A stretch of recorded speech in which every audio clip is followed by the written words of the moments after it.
बिस्मिल्लाहिर्रहमानिर्रहीम। अस्सलाम वालेकुम दोस्तों, उम्मीद करती हूँ कि आप सब खैरियत से होंगे। वेलकम है आपका मेरे YouTube channel cooking with Rubina में, जिसमें आज की हमारी रेसिपी निहारी है।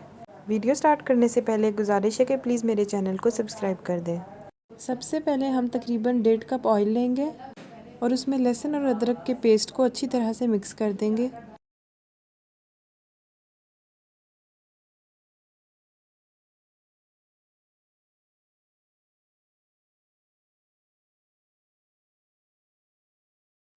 इसके बाद हम इसमें गोश्त शामिल करेंगे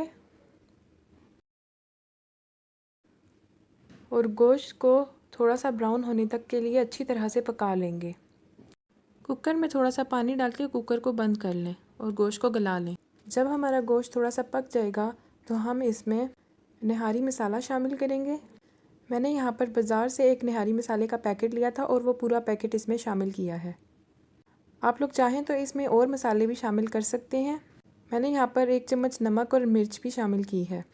अब हम इसको अच्छी तरह से मिक्स कर लेंगे और पानी डाल के अच्छी तरह से इसको पकने के लिए छोड़ देंगे। अब हम तकरीबन एक अदद प्याज लेंगे और उसको ब्राउन कर लेंगे और अपनी निहारी में वो प्याज शामिल करेंगे। सारी प्याज हम अपने सालन में शामिल कर देंगे और फिर इसमें मज़ीद पानी डालकर इसको पकने के लिए छोड़ देंगे।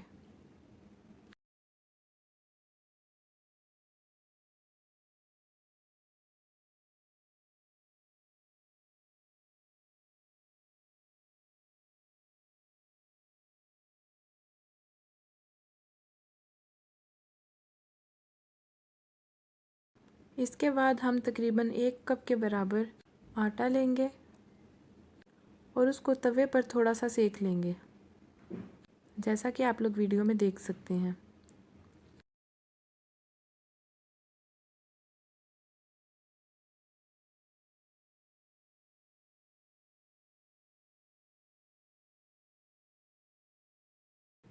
फिर उस खुशके को हम किसी चम्मच की मदद से अच्छी तरह से मिक्स कर लेंगे और उसको हिलाते जाएंगे और थोड़ा सा भून लेंगे।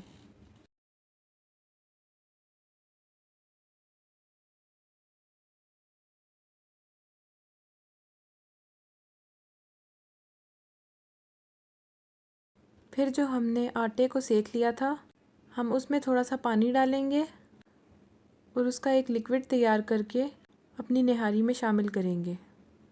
थोड़ा थोड़ा सा करके शामिल करेंगे, जैसा कि आप लोग वीडियो में देख सकते हैं।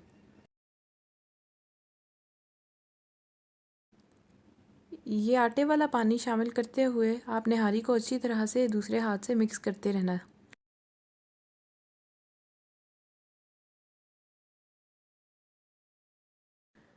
अब हम इसके ऊपर से अदरक डालेंगे, हरी मिर्ची डालेंगे और हरा धनिया, और नींबू भी डाल सकते हैं अगर आप चाहें तो।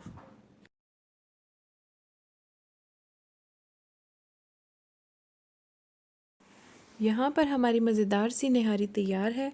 मैं उम्मीद करती हूँ कि मेरी रेसिपी आपको बहुत पसंद आई होगी। आखिर में गुजारिश है कि प्लीज़ मेरे चैनल को सब्सक्राइब कर दें। अपना और अपने घर वालों का ख्याल रखिएगा। अल्लाह हाफिज़।